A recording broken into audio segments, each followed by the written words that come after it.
बिस्मिल्लाहिर्रहमानिर्रहीम। अस्सलामु अलैकुम। इनसाइड स्टोरी के साथ मैं मोहसिन बिलाल। वज़ीर आज़म के खिलाफ तहरीक अदम एतमाद की बहर की तह से जो भी नतीजा बरामद होगा ये तो आने वाले दिनों में कौम देख लेगी, लेकिन मुक़्तदर हलकों में, इक़्तिदार के ऐवानों में और सियासी निजी बैठकों में एक नौजवान की मुस्तक़बिल की सियासत को लेकर बहुत ज़्यादा ग़ौर-व-ख़ोज़ किया जा रहा है और ज़राए बताते हैं कि मुस्तक़बिल में जो भी सियासी सूरत हाल बनेगी उसमें इस नौजवान का इंतहाई अहम किरदार होगा। मेरी मुराद तहरीक लब्बैक पाकिस्तान के सरबराह हाफिज़ साद हुसैन रिज़वी से है। 23 मार्च को यौम पाकिस्तान के मौके पर पाकिस्तान भर में जो छोटी बड़ी रैलियां निकाली गईं, फंक्शंस हुए, उसमें एक बहुत बड़ी रैली जो है वो तहरीक लब्बैक पाकिस्तान की जानिब से निकाली गई और इसी रैली में हाफिज़ साद हुसैन रिज़वी की दबंग एंट्री भी हुई। तहरीक लब्बैक पाकिस्तान की जानिब से कराची में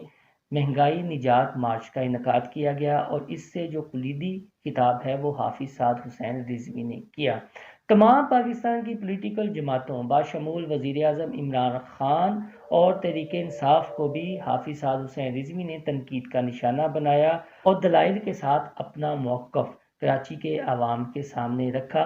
गो के मीडिया पर उस तरह कवरेज नहीं की गई जिस तरह इस रैली की कवरेज का हक बनता था, लेकिन हमें बताया गया है कि आने वाले दिनों में ये मसला भी हल हो जाएगा और जिस तरह दीगर पाकिस्तान की सियासी जमातों को मीडिया पर कवरेज दी जाती है, मुमकिन है कि तहरीक लब्बैक के जो भी फंक्शंस हों, जो भी रैलियां हों, जो भी एहतजाज हों, उनको भी इसी तरह भरपूर कवरेज दी जाए। जब 2018 के इलेक्शन होने थे तो तब हमने ये देखा था कि अचानक मौलाना खादिम हुसैन रिज़वी की जितनी भी रैलियां होती थी, जितने फंक्शन होते थे, जितने जलसे होते थे, उन पर पाबंदी हटा ली गई थी और बाकायदा ऐलान हुआ था कि इनकी मीडिया पर कवरेज की जाए। कुछ रैलियां जो उन्होंने कराची में निकाली, बाज़ चैनल्स ने मैराथन ट्रांसमिशन चलाई, जिसकी कुछ कवरेज करने का मुझे भी इत्तेफाक हुआ। और जब अल्लामा खादिम हुसैन रिज़वी कराची से लाहौर में आए, लाहौर एयरपोर्ट से उनका भरपूर इस्तकबाल किया गया। फिर वो जो रैली की सूरत में चौक यतीम खाना अपने मरकज़ में आए और तब ने भरपूर कवरेज की थी और तब कुछ सवालात करने का भी मुझे उनसे मौका मिला था जिनके बड़े मुदल्लल उन्होंने जवाब दिए थे। तो हमें ये बताया जा रहा है कि हाफिज़ साद हुसैन रिज़वी का जो है वो किरदार इंतहाई अहम है और एक बात जो मद्देनज़र रखी जा रही है वो ये है कि 2018 में मौलाना खादिम हुसैन रिज़वी हयात थे, उनका जो खतीबाना अंदाज़ था, वो जो समा बांध देते थे, उस पीक पर जाते हुए हाफिज़ साद हुसैन रिज़वी को थोड़ा-सा तो वक़्त लगेगा उस तर्ज़ का मुकर्रर बनते हुए। तो तीसरी बड़ी जमात वोटों के लिहाज से तहरीक लब्बैक बनकर उभरी थी, लेकिन असल मसला ये है कि वोट तो होते हैं लेकिन पाकिस्तान का जो पार्लिमानी निज़ाम है, जो जमहूरी सिस्टम है, उसमें वोट नहीं गिना करते, उसमें लास्ट में बंदे गिना करते हैं। तो इस जानिब अब तवज्जो देने की ज़रूरत है। दूसरा जो हाफिज़ साद हुसैन रिज़वी की तकरीर है उसके चंद नकात मेरा मकसद इस वीडियो में डिस्कस करना है ताकि पता चल जाए किस तरह उन्होंने दलाइल के साथ बात की। मेरी नज़र में जो उन्होंने तकरीर की इसमें एक पॉइंट ज़्यादा मिसिंग था कि पाकिस्तान का जो सबसे बड़ा मसला इस वक्त है वो महंगाई और मईशत की ज़ुबो-हाली है। तो कोई भी सियासी जमात है अगर उसने पब्लिक में जाना है, चाहे वो राइट विंग की जमात ही क्यों ना हो, जिस तरह जमात इस्लामी है और अब तहरीक लब्बैक पाकिस्तान है, तो उसका मुआशी एजेंडा क्या है। तो हाफिज़ साद हुसैन रिज़वी की जो तकरीर थी कराची में जो उन्होंने की रैली के शुरका के सामने, उसमें इस्लामोफोबिया और नमूसे रिसालत सल्लल्लाहु अलैहि वसल्लम के हवाले से तो भरपूर उन्होंने दलील के साथ बात की। साद हुसैन रिज़वी ने एमकेएम, पीपल्स पार्टी, नून लीग और मौजूदा पीटीआई को जो तनकीद का निशाना बनाया, वो मीडिया पर कवरेज नहीं हुई, वो बातें मीडिया पर चलनी चाहिए थी। तो अपनी तकरीर में हाफिज़ साद हुसैन रिज़वी ने पहले तो कराची वालों की तारीफ़ की और ये कहा कि बाबा जी मरहूम कहा करते थे कि हरकत में बरकत होती है और कराची वालों आपने ये साबित कर दिया है। उसके बाद हाफिज़ साद हुसैन रिज़वी ने ये कहा कि तहरीक लब्बैक की जानिब से जब भी कौम को आवाज़ दी गई तो कौम ने लब्बैक कहा। तो हाफिज़ साद हुसैन रिज़वी ने आगे चलकर ये कहा कि 75 साल से हम पर बेशर्म بزدل اور ولایتی لیڈر مسلط کیے گئے۔ برائی چھوٹی ہو یا بڑی، برائی برائی ہوتی ہے، چاہے اس کو پیپلز پارٹی، MQM، نون لیگ اور پھر اس کو زیادہ تباہ کرنے کے لیے PTI کا نام دیا جائے۔ یہ سب غلاظت کے پلندے ہیں جو قوم کے گلے میں ڈال دیے گئے ہیں۔ رضوی نے ایک بڑا اہم اپنی تقریر میں پوائنٹ ڈسکس کیا اور ہر پاکستانی کے ذہن میں اب یہ سوال ابھر بھی رہا ہے۔ حافظ سعد حسین رضوی نے یہ کہا کہ جب 365 دن پہلے ہم نے یہ مطالبہ کیا تھا کہ فرانس کے ساتھ ناموس رسالت کے ایشو پر جو اپنے سفارتی تعلقات ہیں وہ منقطع کیے جائیں، ان کی مصنوعات کا بائیکاٹ کیا جائے، تو تب یہ کہا گیا تھا حکومت کی جانب سے کہ یورپی یونین کیا سوچے گی، یورپ کے ساتھ ہمارے معاملات خراب ہو جائیں گے، امریکہ ناراض ہو جائے گا۔ تو حافظ صاحب حسین رضوی نے ٹاؤنٹ کرتے ہوئے عمران خان کو یہ کہا کہ اب بتاؤ تھوک کے چاٹنا کیسا لگ رہا ہے۔ حافظ صاحب حسین رضوی نے یہ بھی کہا کہ وہ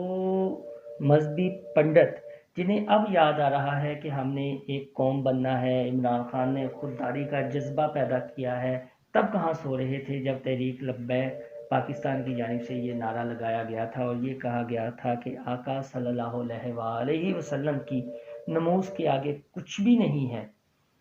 اگر تعلقات خراب ہوتے ہیں یورپ سے تو ہونے دیں، لیکن فرانس کے سفیر کو ملک بدر کیا جائے تو تب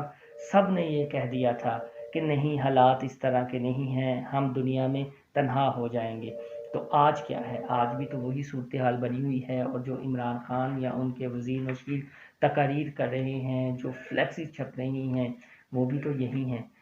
موجودہ سیاسی صورتحال کے تناظر میں جو PTI کے بندے ٹوٹ چکے ہیں، سندھ ہاؤس میں نمودار بھی ہوئے ہیں، اس طرف بھی حافظ سعد حسین رضوی نے اشارہ کیا اور یہ کہا کہ وہ شخص کیا تبدیلی لائے گا جس کا اپنا گھر ہی مشکوک ہو۔ پھر بلاول بھٹو زرداری نے جو کراچی سے اسلام آباد تک مارچ کیا، اس کو بھی حافظ سعد حسین رضوی نے تنقید کا نشانہ بنایا اور یہ کہا کہ تم کراچی سے اسلام آباد گئے اور پھر واپسی پر تمہاری ٹانگیں کام گئی،